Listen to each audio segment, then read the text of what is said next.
नमस्कार, स्वागतम। गणेश चतुर्थी की हार्दिक बधाइयाँ।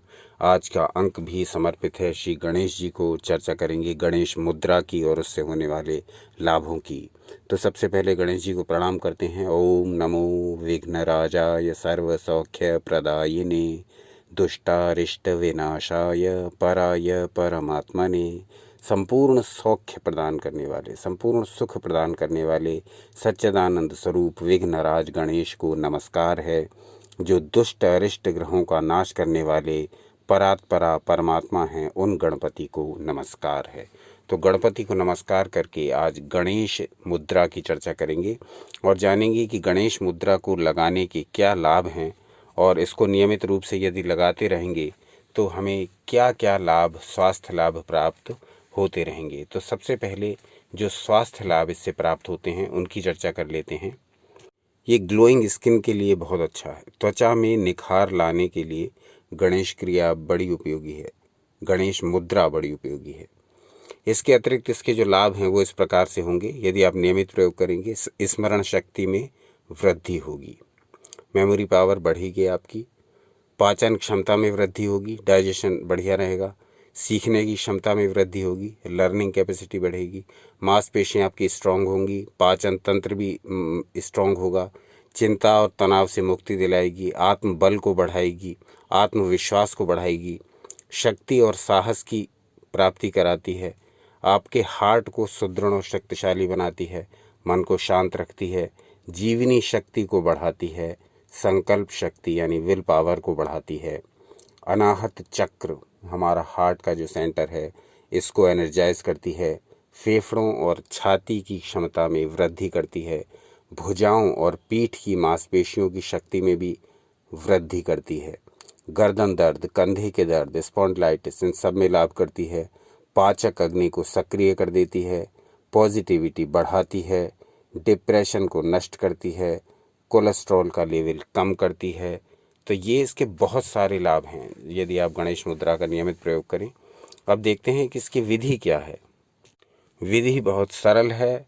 दोनों हाथ की उंगलियों को मोड़ करके इंटरलॉक करना है और अपने हार्ट के सामने वाले सीधे यानी कि अपने हार्ट के सामने वाले भाग में इसको लगा करके रखना है। बहुत सिंपल सी है, फिर भी इसको विधि प्रॉपरली समझा देते हैं।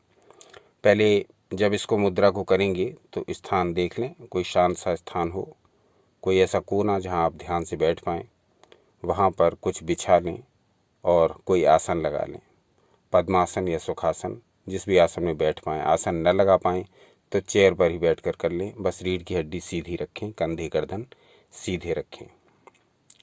अब आप दोनों हथेलियों को साथ लाएं, बाएं हाथ को छाती के सामने लाएं, हथेली बाहर की ओर हो और अपनी उंगलियों को मोड़ लें। बाएं हाथ को दाहिने हाथ से पकड़ें, हथेली अंदर की ओर हो, दोनों हाथ की उंगलियों को आपस में जोड़कर लॉक कर लें। सांस भरें, सांस छोड़ते हुए दोनों हाथों को अपनी अपनी दिशा में हल्का हल्का खींचें। इसी प्रक्रिया को 6 बार दोहराइए।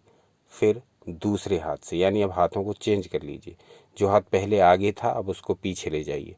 सिंपल सी विधि है, चित्र में भी दिखाई गई है, बहुत कुछ विशेष नहीं करना है। दोनों हाथों की उंगलियों को मोड़ करके इंटरलॉक कर लेना है और अपने हार्ट के सामने वाले भाग में दोनों हाथों को रखना है। सांस भरते हुए दोनों हाथों को हल्का हल्का दाहिने हाथ को दाहिनी ओर और बाएं हाथ को बाहिनी ओर खींचना है और फिर सांस छोड़ते हुए रिलीज कर देना है, ढीला कर देना है। फिर हाथों को इसी प्रकार से 6 बार एक साइड से और 6 बार दूसरी साइड से, हाथ को बदलते हुए दूसरी साइड से करना है।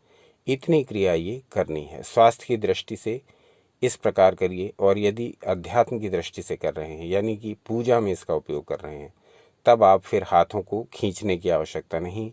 ये मुद्रा बनाइए और इस मुद्रा में बैठ जाइए। इस मुद्रा में चाहे आप ध्यान करिए, चाहे आप मंत्र का जाप करिए, चाहे आप चालीसा पढ़िए, चाहे आप स्तोत्र का पाठ करिए। तो यदि स्वास्थ्य की दृष्टि से कर रहे हैं तब आप हाथों को खींच सकते हैं, दोनों हाथों को अपनी अपनी दिशा में। लेकिन यदि आप पूजा में इसका प्रयोग कर रहे हैं तब आपको हाथों की खींचने की आवश्यकता नहीं। फिर आप खाली हाथों की ये मुद्रा बना करके यानी उंगलियों को इंटरलॉक करके ही जो भी आप पूजा पाठ कर रहे हैं, जो भी आप मंत्र स्तोत्र चालीसा श्लोक जिसका भी पाठ कर रहे हैं फिर वो कर लीजिए। तो ये गणेश जी को प्रसन्न करने वाली एक विशिष्ट मुद्रा है। गणेश जी को प्रसन्न करने वाली बहुत सारी मुद्राएं हैं जो धीरे धीरे आपके समक्ष प्रस्तुत करेंगे, और उन पर पूरा एक अलग से सेपरेट वीडियो बनाएंगे जो गणेश जी को प्रसन्न करने वाली मुद्राएं हैं। यह गणेश मुद्रा बहुत सारे लाभों को देने वाली है। इसे नियमित रूप से करिए और इसके लाभों का अनुभव करिए। सावधानियां इसमें क्या रहेंगी?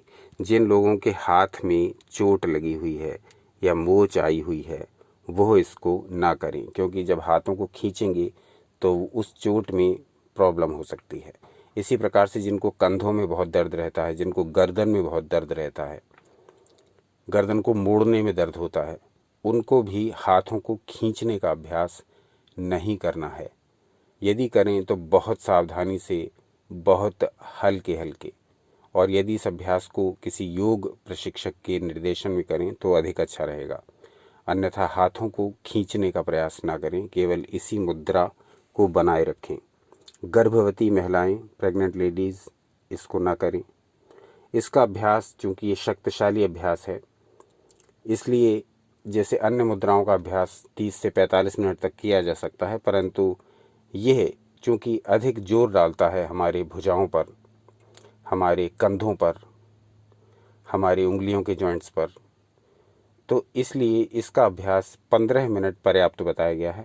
अधिक से अधिक इसको 15 मिनट कर लें, उसी कालक्रम में आपको पूरा लाभ मिल जाएगा। बहुत अधिक करने की आवश्यकता नहीं, इसको आधा घंटे या पौन घंटे तक करने की आवश्यकता नहीं है। जिनके कंधे में चोट लगी हुई है वो भी इस अभ्यास को ना करें, क्योंकि ये जॉइंट्स, जो कंधे के जॉइंट्स हैं, उस पर भी इसका प्रभाव पड़ता है। वैसे तो इस क्रिया को कभी भी कर सकते हैं, भोजन यदि किया हो तो उसके 2-2.5 घंटे बाद भी इसको कर सकते हैं, लेकिन उचित यही रहता है कि इस क्रिया को प्रातःकाल किया जाए, खाली पेट किया जाए, और यदि सूर्योदय के आसपास इसको कर सकते हैं। वैसे आजकल यदि आप चाहें तो उस समय उठ सकते हैं, लेकिन बहुत से लोगों का इस तरह का शेड्यूल होता है वर्किंग का कि वो चाह कर भी अर्ली मॉर्निंग नहीं उठ पाते। तो जो लोग उठ सकते हैं वो सूर्योदय के समय ही करें, जो नहीं उठ सकते वो अपनी सुविधानुसार किसी भी समय करें।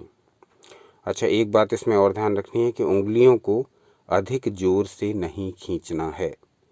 यानी जब आप दाएं हाथ को दाईं ओर और बाएं हाथ को बाईं ओर खींचेंगे, उंगलियों को इंटरलॉक करके, तो इतनी ज़ोर से मत खींचिए कि उंगलियों पर अत्यधिक दबाव आए। हल्का खींचना है, इस प्रकार से खींचना है कि खिंचाव भी अनुभव हो और उसकी बहुत ज़्यादा इस प्रकार का खिंचाव ना आ जाए कि पेन होने लगे।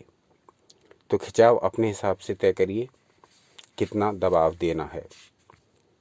अब अंत में एक सबसे मुख्य बात, मुद्रा का प्रकरण चल रहा है। मुद्रा विज्ञान के विषय में बहुत सारे वीडियो बना दिए हैं, लेकिन ये प्रारंभ है, अभी तो बहुत सी मुद्राएं हैं, बहुत ही वर्णन है करने के लिए।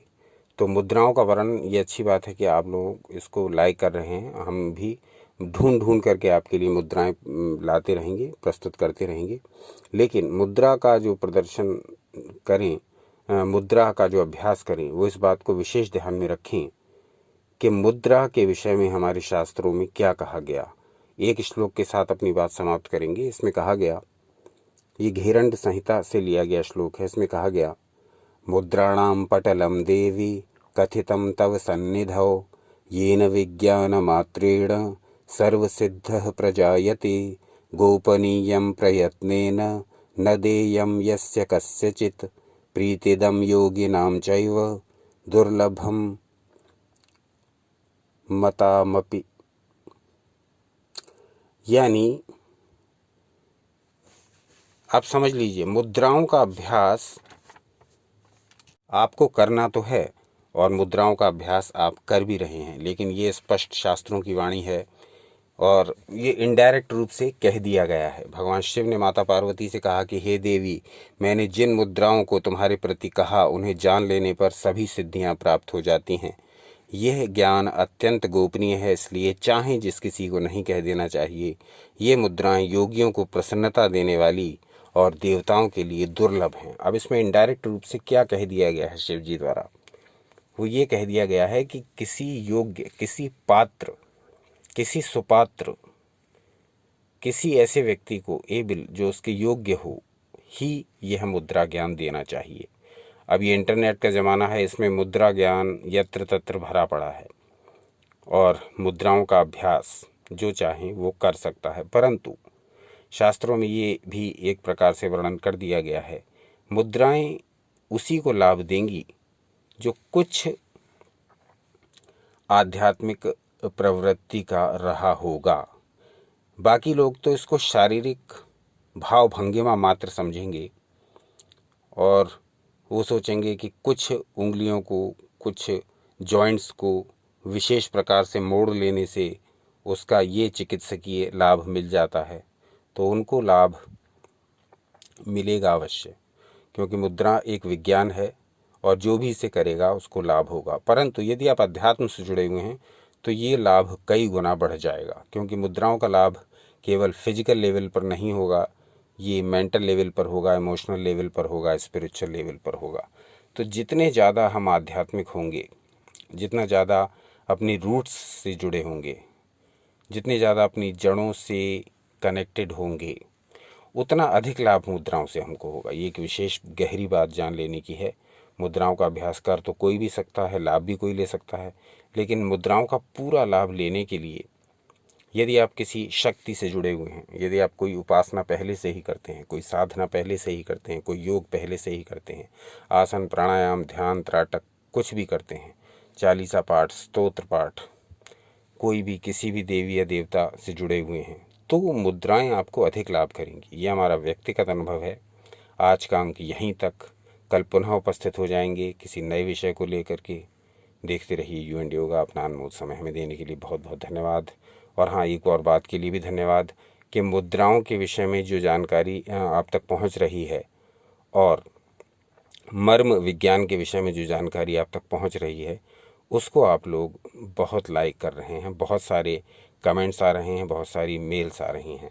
तो मेल करिए और जो भी आपकी कोई विशेष जिज्ञासा हो वो जानिए, मेल करके जानिए। तो आज का अंक यहीं तक। सनातन शास्त्रों से